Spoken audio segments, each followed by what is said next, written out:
Welcome to the Jiu-Jitsu Oracle, a new show where we are going to aim to preview and review all of the big Jiu-Jitsu events that are happening, as well as discuss any Jiu-Jitsu that we think is worth talking about. Now, what that is remains to be seen, so you'll just have to keep following us to find out what we talk about.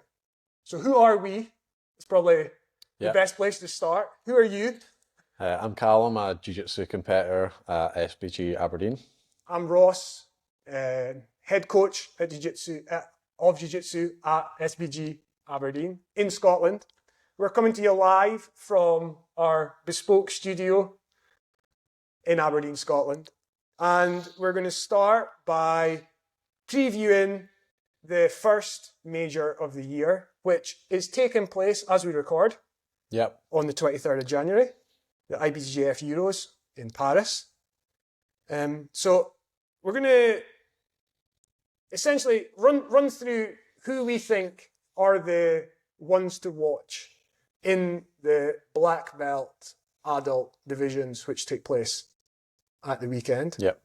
And hopefully by picking out some names that we think are interesting and describing why we like to watch their games, it'll pique your interest in the tournament and you might dive in and try and watch them as well. We'll be back with a follow-up after the event, quickly after the event, where we will discuss whether our picks were able to do what we thought they were able to do. So, Calum, first off, we'll start with the rooster weights. Who are you going to have your eyes on? So obviously we've got the number one seed, Taliesin Suarez, coming out of AOJ. I think he's kind of established himself at this point with who's currently in the roosterweight division as the top guy. Obviously, recent years we've had some quite dominant roosterweights like Bruno Malfacini and Mikey Musumeci, but with them not competing anymore, other guys like Tomoyuki, who's beaten Taliesin moving up, I think he's kind of established himself as the number one guy in that division. Solid game all round, good guard as everyone in that division has, also solid passing, solid positional control, so I think he's the number one guy to watch in that division. Anyone else you're going to have your eye on? So obviously, fellow Scot, shame on to you. Obviously, very successful coloured belt career. He's had a few competitions at black belt now. He got gold at Nogi Europeans. There wasn't the top names in that division. He's had a couple competitions with the top names. I think he's fought Taliesin already at one of the AGPs. Pretty close matches with him. He's also fought at Nogi Worlds as well. So it's good to see him kind of at this level of competition that he kind of should be at. Seems like guys like Taliesin, he's not getting completely kind of wiped out his guard pass. It just seems like a few adjustments. He's keeping his guard. He just needs to be able to score and maintain that score and kind of strategically get the win. So I think he's one to watch out for. Okay. Fair to say in the rooster weight, there isn't immediately a large quantity of guys that we think they'll be heading towards the final. So there's a couple of names that we want to have a good look at. And then as we watch it, no doubt there'll be people coming through. Yeah. So it's worth... There's a bunch of solid guys in the division, but yeah. So we've scanned the list, picked out a couple of names that we're excited to watch. But such as the roosterweight division, matches are always exciting, high pace, so there'll no doubt be people that come to the fore. Light feather has some big hitters in it though. Yeah. So the number one, number two seeds are two former black belt gi world champions. So we've got Mayram Alves, and as well we've got Diego Pato, who obviously has had a really good year last year. So they've fought multiple times. It's gone either way. So that's going to be really exciting. You've got Mayram, who's almost like a kind of Ronaldo Jr. of the lighter weight class. Is very athletic, very good outside passing, very hard to score on, good spider guard, all the rest. And then you've got Pato, who was very successful anyway, but as of many people recently, moved to AOJ, and they've got the mastermind Guy Mendes behind them, constructing their training as well as their strategy. So since then, he seems to have kind of gotten the better of Meiram recently. So we'll see if that continues in that division. As well, we've got Tomoyuki Hashimoto, as I mentioned earlier, moving up from Roosterweight. He moved up not too recently, maybe the last year or two. He's had a match with Meiram as well. It was a very good match, highlighting Tomoyuki's guard retention. Wasn't able to score or get anything going on Meiram, but I think if he, again, can make some adjustments, he's not getting scored on himself. So if he can potentially get his game going and hold whatever lead he gets, I think he's a potential black horse of that division. Okay, anyone else in that division, or do you think it will be Meiram and Pato probably favoured definitely, to go through the bracket? Definitely favoured. Yeah, there's some other names like Zach Kine as well, again, coming out of AOJ. He's kind of maturing into a black belt again. He's got that great training room and great coach, so it'll be interesting to see how he does, but I definitely think Pato and Meiram are the guys to watch right now. Mm-hmm. And Feather, another one that's got sort of like, 3-4 guys that you've got money. If you were to put money on, you'd think they're getting to the semi-finals. Yeah, I think in general in the gi featherweight recently has been one of the more interesting divisions. Kind of since Rafa Mendes has retired, we've not really had, Rafa and Cabrinha I should say, we've not really had that dominant champion that's been winning year after year. It's been a load of different guys, and most of those guys still competing, so it can kind of go either way. For this lineup, we've got Isaac Doderlein, who recently won Worlds. He's definitely one to watch. He didn't win last year, but he won the year before that, so he's the #1 seed in this division. Very good overall game, so he's definitely one to watch. We've got both the Saldry brothers. Again, they can definitely win that division on either day. They've won against Isaac before, so definitely them to watch. And then a bit of a black horse, a guy that I like to watch as well, Sebastian Serpa. Again, he's moved up from light feather. Typically how I've seen his matches go against the top guys is he'll usually pull guard. If they won't pass his guard, he'll get close to sweeping, and then the guy or whoever is kind of like the dominant guy in that division will kind of win out strategically. So I think, again, minor adjustments on his part, he could potentially be winning some of these divisions down the line. Depends how the bracket plays out, but immediately jumping out to me were Isaac and the Sodres. Yeah.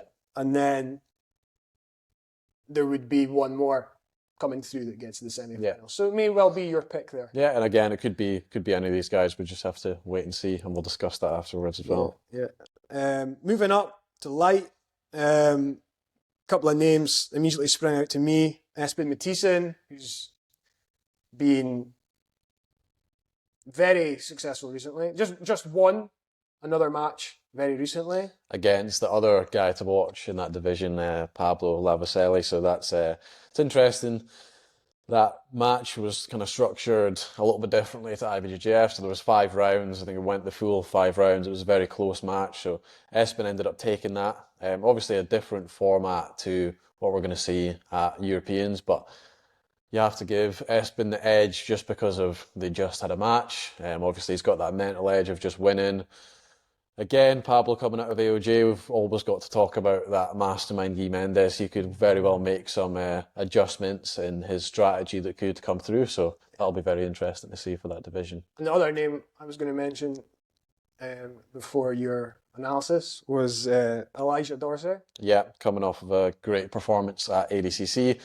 Obviously, that's no gi, but I think that kind of highlighted his, well, to the mat, everyone knew his level in the gi anyway, but to kind of the more masses in jiu-jitsu, I think that's kind of highlighted his level overall. Very hard to score on, very good passing, so that kind of guy, if he can kind of get a score early, not to say that he can't pass all these guys' guards, but I think if he can double pull, come up on advantage, or steal 2 points, he's going to be very difficult to get those points back on and get a score back against him. Yeah, and another one for being a threat to get to the semi-finals, and if it's their day, you never know, might go further. Who have you got? Nathan Chung, I think that's how we could pronounce his name. He's done very well in some of the major competitions. Very good guard, very good all round, so he'll be one to watch as well, I think.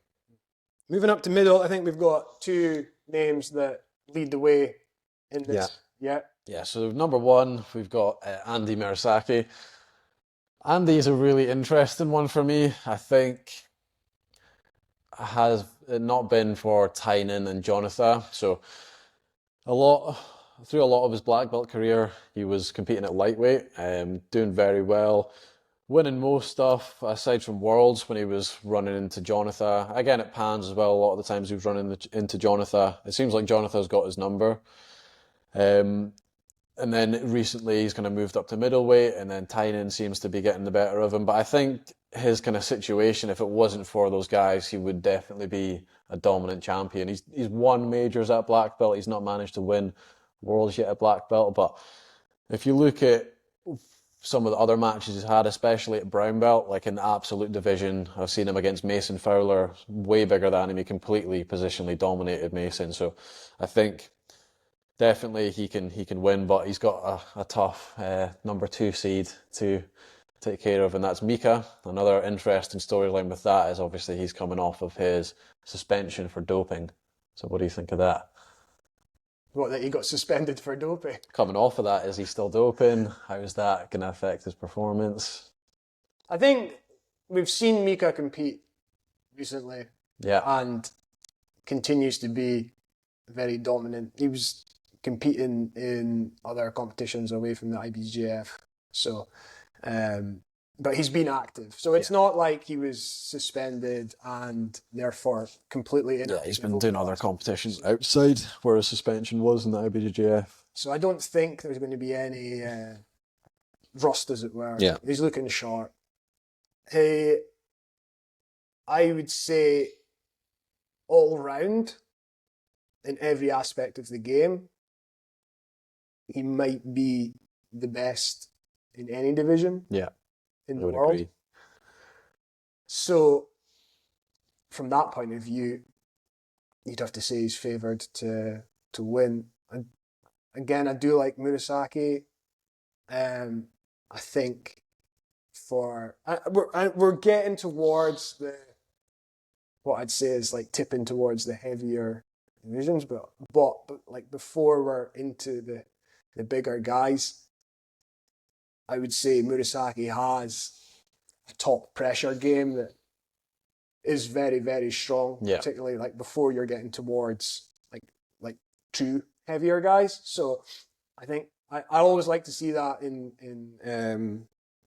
the divisions that aren't the heavyweights. It's like, you'll see a lot of guard, but I think like a difference maker is for the guys that can implement it is the top pressure game, and I think like Murasaki's really strong there. So yeah, it'd be interesting if it is Murasaki against Mika.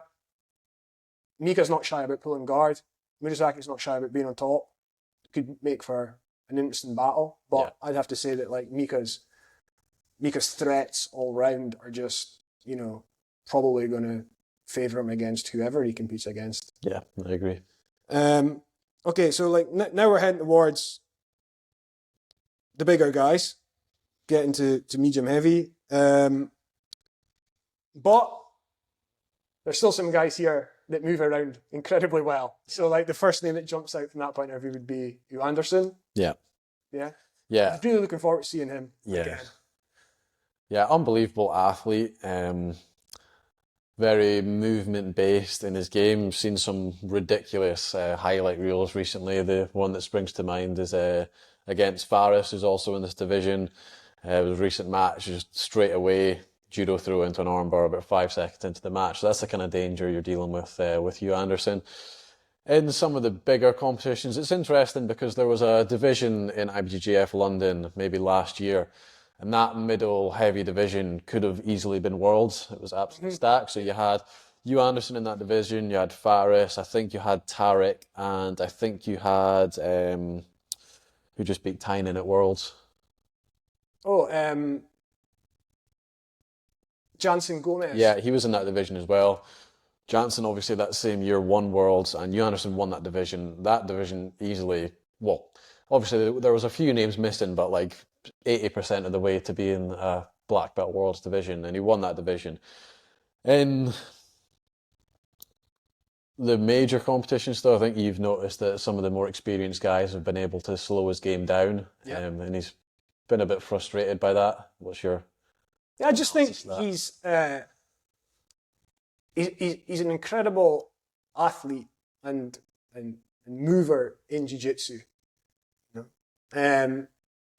The other side of the game is more around tactics, pacing, etc., that he will have to gain experience in at the elite level. I mean, he's only been black belt for about a year. Yeah, and he's faced very little resistance at the coloured belt, so it's maybe something that he's not used to. Yeah, because he had a highlight reel in brown belt at the Euros last time out. So now he's going up against more seasoned competitors who will have been black belt for 10 plus years. Yeah. Will have strong tactical games. So yeah, he's going to have to adapt to that. He's going to have to adapt to people being willing to bog him down in positions that he might find it hard to disconnect from to get his game going. But with that, if he can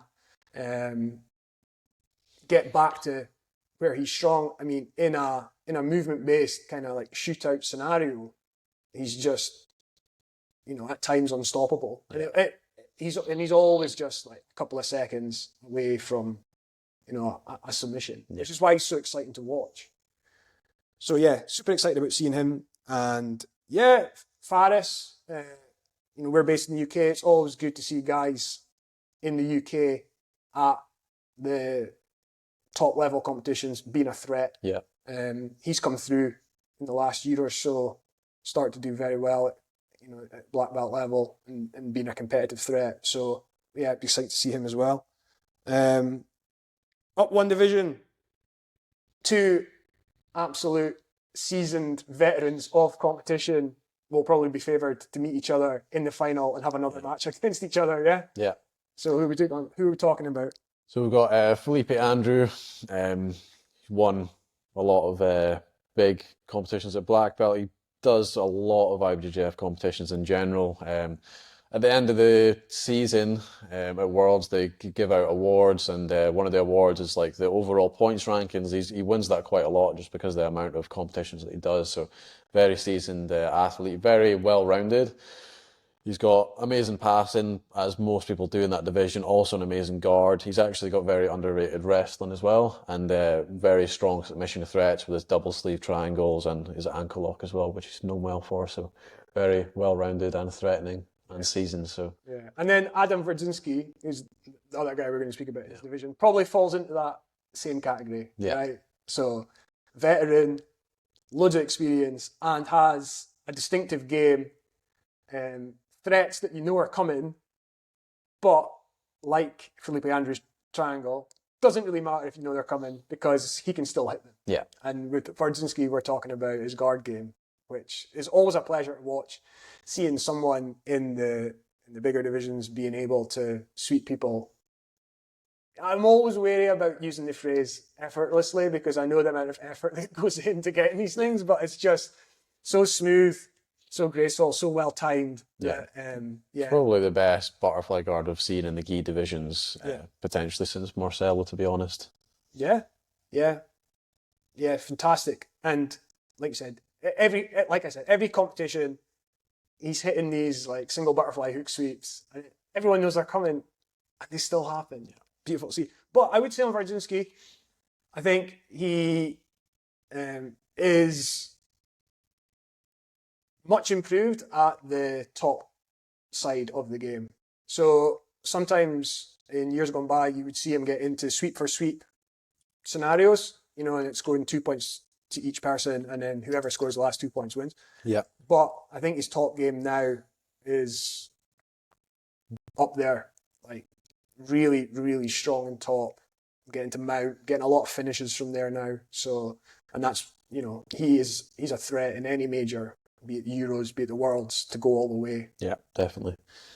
And super heavyweight, we have a couple of names. One guy, again, talking about amazing guard players at the bigger weights, Eric Muniz. Yeah. Always a pleasure to watch. Do you agree? Yeah, one of the most exciting guys to watch in the gi for sure. very technical game that you don't see too much at the higher weight classes. Amazing spider guard, amazing with lapels as well. Very good passing, very flashy passing a lot of the time. I've seen him completely stunt on world-class black belts at major competitions, so I've got that to look forward to if he's in the mood for doing some of that. But yeah, really amazing overall game. I think he's one of the guys as well that we could very well see being like a dominant champion at black belt. Obviously, he's had a good rivalry with Merigali. They've had matches going either way, but it looks like Merigali's exiting the IBJJF gi scene, so I think he could definitely take over as a dominant champion for the next few years. And we've tried to give a shout out in a couple of divisions to some guys that we're interested in seeing that we think are dark horses to maybe go for. So in the super heavyweight, there's Shetel Lidvo. I've done my best attempt at pronunciation there. As I watch more of his career and hear other commentators say the name, I'm sure Make some adjustments to the pronunciation. make some adjustments. But he was brown belt, world champ. And so one of these guys that I've started following on Instagram, having a look, and yeah, been impressed by what I've seen so far. So I like a competition like the Euros, where it's obviously one of the majors. It's not the Worlds. So you'll get guys who are world champion level entering the Euros, but you'll also get guys having the opportunity to come through, coming up from brown belt the year before and make a good run at black belt. Yeah, it reminds me of Levi Jones-Leary, his first major at black belt, coming off of winning Worlds at brown belt, was at the Euros, and he had the reigning champion in his division, Lucas Lepre. Managed to go all the way to the finals and beat Lucas, so that's just a good example of these brown belts coming up a lot of the time can be dominant as soon as they come up to the black belt division, so it's always interesting to see them jumping into the mix. Yeah. One more adult male division, ultra heavy. Gutenberg, all the way as favourite, fair to say? Yeah, I think so. I think he's established himself the last few years as being a really good all-round veteran. Mm-hmm. Yeah, he's the name that stands out immediately. But part of doing this is to encourage you to give the Euros a good watch. I always find it easier when I'm watching it to have some names who I'm definitely going to follow their matches, but along the way, I then learn about other people. You can go branch off and look at their matches as well. So yeah, it's good to have somewhere to start. As well, you can always wait till afterwards and see who's won the divisions and go off of that. But it's always exciting to watch these things as they go on as well. It's nice to watch these kind of events live and keep up with what's going on. So it's good to have some names to follow along. Yeah. And then, so for the female divisions, there's two names amongst all the entrants that jump out to us. Yeah. And because they're now at the same team, and it's a team that we have great interest in following, no matter who's competing for them, right? So who are we talking about? So we've got two people from the same gym, kind of coming from slightly different histories. So we've got Maisa, who's been a very dominant champion even before joining AOJ. So she was always exciting to watch anyway. Really good guard, really good with the lapels, great guard retention, all the rest. She's moved over to AOJ, so she's got that great training room to train at, as well as the kind of strategic mastermind of Guy behind her. So that's great to see. And then on the other side, we've got Margot Ciccarelli, who before joining AOJ, she was right on the cusp of winning a lot of these competitions, getting silver at some of these major competitions. So it's going to be interesting to see as she kind of spends more time at AOJ in that training room under the guidance of Guy, can she push forward to winning some of these majors as opposed to just getting through to the semi-finals and finals. So that is our preview of the adult black belt divisions. Obviously within the black belts there's still open class. Yeah. And we will make our own judgments on that when the brackets come out, etc. But we don't yet know the names as to who's going to be in. Yeah. And the coloured belts are happening now as we record. So we are going to get an episode up very soon after the event, and we will run through our thoughts on the matches that did take place. Now, this is the Gi Euros.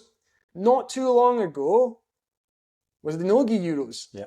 Yes. And Calum took part and did well, is it fair to say? Not bad, yeah. Okay, so what happened when you went to the Nogi Euros in Rome a couple of months ago? So I was in the lightweight purple belt adult division. It kind of sucks being at that weight, kind of featherweight, lightweight and middleweight. It's kind of the average weight of a human, so you tend to get a lot of people in the divisions. There's that, and also the division weight is, what's the cutoff? 73.5. Yeah. And you weighed... About 70.5, so I was a little bit underweight for that. So you kind of like sit in the middle of the two divisions. Yeah. Trying to bulk up and commit to lightweight a little bit more, but not there yet. So you did purple belt light. Yeah. How did it go? Yeah, so there was around 50 people in the division, so I was one of the bottom seeds. I've done a couple IBJJFs before, I've not medalled before, so I didn't have any points going into it. So I had 6 matches overall. First round was like another pretty low seed, another guy that just didn't have points, so he was in the similar sort of seeding to me. Had the number 1 seed second round, managed to get through that, and overall I had 6 matches, so I managed to get to the final. Lost the final in a bit of a disappointing way. I was up by points. I had my opponent in 50-50. I was overhooking the leg. He moved my leg into a reaping position I didn't really realise, and I was DQ'd, so it is what it is, but it's a bit of a disappointing way to lose, but I'm still good to kind of, it's the first time I've medalled at an IBJJF competition, so it's good to kind of know that I'm at that level now. I think in the final, your leg ended up in a position that can be considered a reap, but I don't think it was you that put your leg there. No, and also, it wasn't. From what I remember from watching, I don't think the referee noticed how the leg got to that position. Just looked, saw the leg was there, and DQ. So, in your matches as well, how many submissions route to the final? This is a point of contention. So, well, first match, submission. Third and fourth match, submission. Second match, I won by DQ. Basically, I had a fully locked in rear naked choke under the chin, and my opponent left the mat.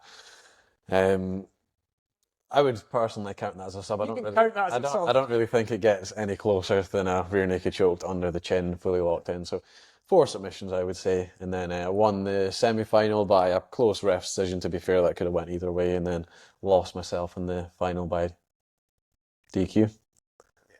But the reason I bring it up is if you're looking for a competitor who can go out and win by submission and put on exciting matches, give Calum a shout.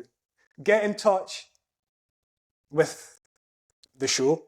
You can find us on Instagram at Jiu-Jitsu Oracle, or you can send an email to jiujitsuoracle@gmail.com. One of us, probably me, will pick it up. Yeah. And we will, anything that comes in, any correspondence, we will factor it into future discussions. Now, before we wrap it up, part of bringing up Calum's run at the Nogi Euros was to talk about what happened before the Nogi Euros, before the run. Okay, so a couple of incidents happened in training. Yeah. Not that far out. No. So about 8 weeks before Euros, I was training and I was in turtle. My opponent was defending the neck with their arms and then tripoded up, so my head ended up hitting the mat. Ended up getting a concussion from that, so I've had some concussions from training and whatever before, so I took the time off, and then about 2 weeks before the Euros, I got a second concussion. Again, similar thing, kind of head spiking off the mat. So I think as someone that does jiu-jitsu and has chosen jiu-jitsu over MMA, as many people do, so they don't get hit in the head and they don't get any brain damage, it's quite a concerning thing, I think, getting 2 concussions. Quite close to each other, so I started freaking out a little bit. Wasn't sure whether I was going to do Euros just because I was quite afraid of, if I got another concussion, if that would be quite damaging for my brain. So got in contact with Ross, my coach, and kind of calmed me down and gave me a bit of a idea of how I should train in the lead up to the competition to make sure I was going to be able to do it. So second time you got a bump to the head. Yeah. As far as I remember, you were in Mount Top. And got bucked. Yeah. And your head hit the ground. Yeah. And that incident was what, like 6 weeks or so out? Am I right? It was 6 weeks after the first concussion, but before Euros, it was only 2 or 3 weeks before. 2 or 3. It's quite close, yeah. It was 3 weeks. It was about 3 weeks. So Calum gave me a shout and said, this has happened. And my immediate thought was, well, what do we have to do? What can we do? What should we do? Should he be in a position where he is going to go and compete? So the way I'm phrasing that is because maybe the injury would have meant that the best course of action would be that you don't compete. Yeah. And then it had to be considered, if you are going to compete, what do you have to do so that we know whether you should compete, and if you are going to compete, that you're in the best place possible to have a good performance. We're 3 weeks out, so it's not the longest time to work with. I've dealt with athletes who have suffered from concussion before. Our gym, SBG Aberdeen, we're a pure grappling gym now. But previously, we had athletes who competed in MMA. So there have been situations where people have suffered concussions, and we've had to look at how we best help them recover, first and foremost. Then we can think about whether they compete again. So through that process, I know that the Irish Rugby Union have a very handy and well thought out return to competition protocol. This is available online, easily accessible. If you Google Irish Rugby Union concussion, I'm sure it will take you to their return to play pathway. But the basic premise is that you slowly increase the workload of the athlete. Should they pass each stage, then they're permitted to progress to the next stage up to full contact sport. Essentially, you're looking for, as the athlete does the activity that's permitted in a stage, how do they react to doing that activity? So, as well as, are there still lingering concussion symptoms?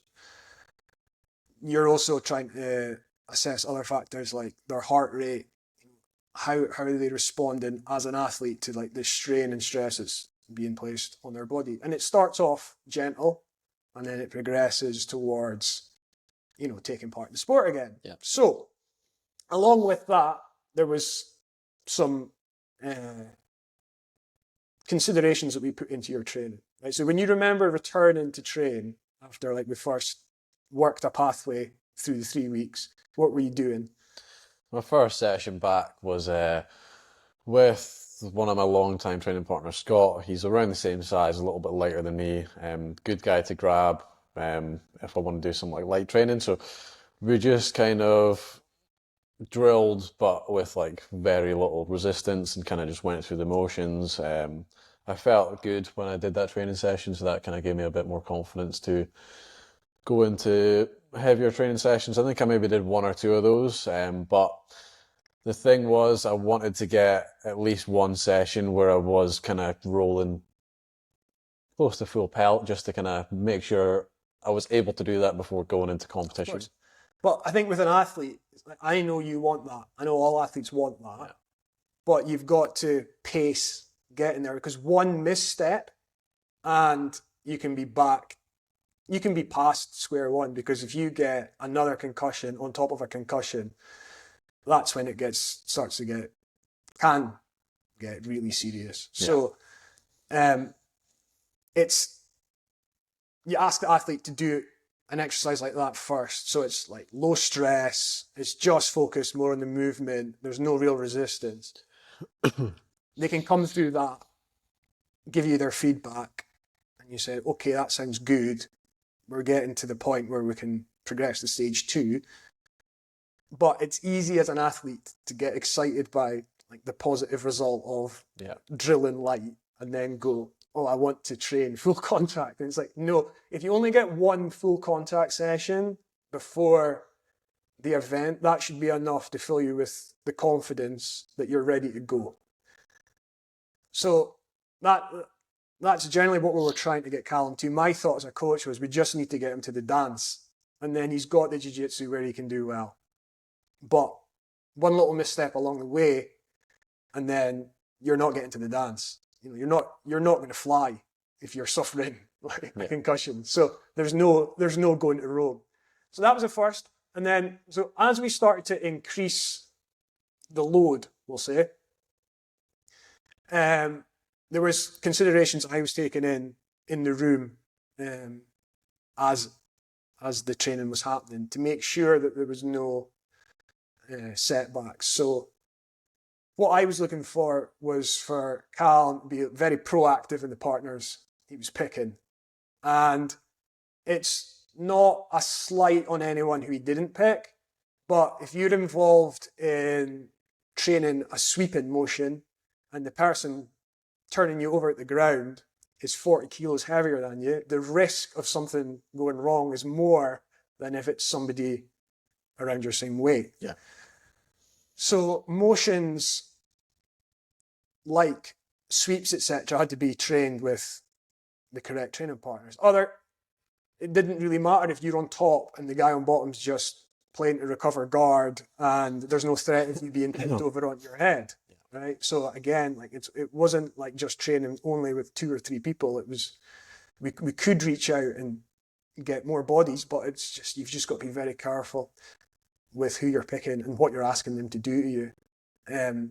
A rule I implemented was that no one else other than Calum's direct training partner comes into contact with Calum. There's my don't touch the quarterback rule, but in NFL, when the quarterback's training, he will wear a different colour vest to the rest of the team, and should anyone come into contact with him, then all hell breaks loose, because he's the most valuable player in the team, and there's not like you could innocuously stand on his foot or bump into his hand and that could be your season over. So the last thing I wanted was someone, because in jiu-jitsu, when the room's busy, there are times when we're moving around and we just get close to other people, and it's not through malice or lack of consideration or anything like that, but you just sometimes land on people, right? But the consequence of someone landing on you when you're trying to recover from a serious injury can be devastating. So it's like so then, just the mere fact that a coach has said, if this happens, there will be serious repercussions for everyone involved. Suddenly a huge space opens up around. I think that's important, right? Everyone considers that they might have to train in a smaller space, give you a bigger space, but they can't risk anything getting near your head. So there was the don't touch the quarterback rule. There was pick the partners rule. There was, when you pick the partner, what are you training? So I would tell you to tell whomever, say the rest of the room's rolling and Calum's just in that isolation phase where he's only sparring or there's resistance involved in very specific jiu-jitsu. It's like, okay, you've picked that person to train with. What are you training with them as well? It can't be just like, I'll go with you and we'll do whatever.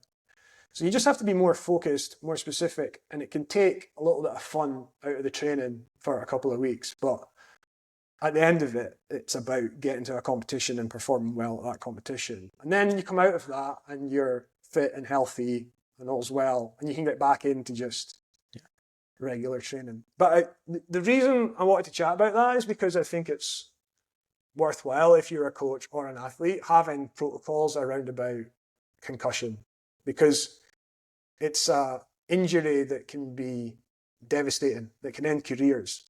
And usually the way it becomes devastating in career ending is because people pick up secondary concussions.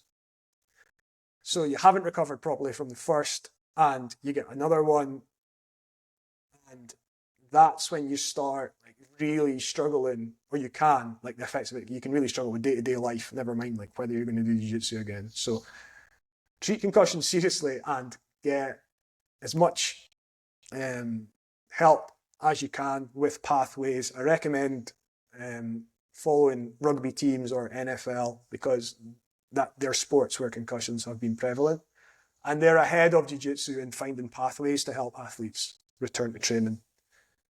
That all said, Calum's concussion free. Yeah, I think one thing to mention as well, one kind of benefit coming out of that is obviously I didn't train nearly as much leading up to that as I potentially normally would, and I actually felt like that was a benefit, just how fresh I felt. I wasn't overtrained in the slightest. The small training sessions that I did get was kind of just like reassuring that my sharpness was still there. So I think in future, that's kind of taught me that in these bigger competitions, I might benefit from the week or two leading up to it doing very little training sessions. Yeah, so it's something that's maybe...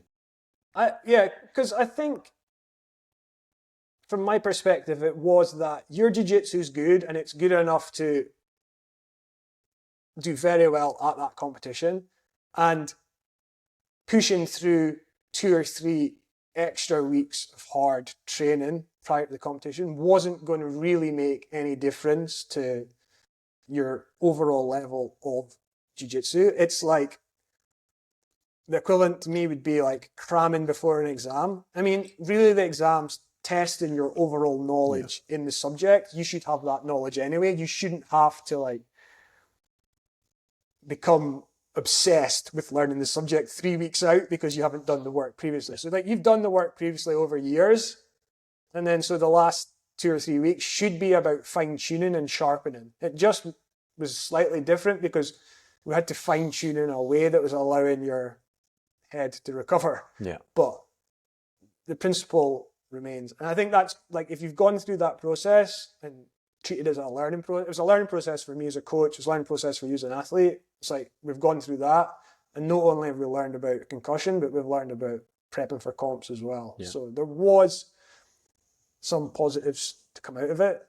Another positive is now that you're at brown belt level, you don't have to worry about the reaping rule Disqualified, yeah. in the no-gi competitions anymore. So you can attack with much gusto. Yeah.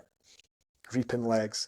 Okay, that brings to an end the first official episode of the Jiu-Jitsu Oracle. We'll be back right after the IBJJF Euros with our thoughts on what we've seen. We'll be watching quite a lot, I would imagine, over the weekend, particularly of the black belt adult matches. So we'll bring you our thoughts. And like I said, the aim is to review and preview all the big competitions happening this year. This is going to be a huge year for Jiu-Jitsu.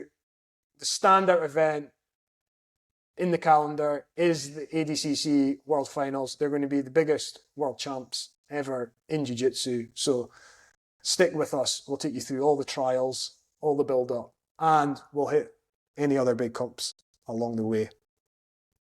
Yeah. The Oracle has spoken.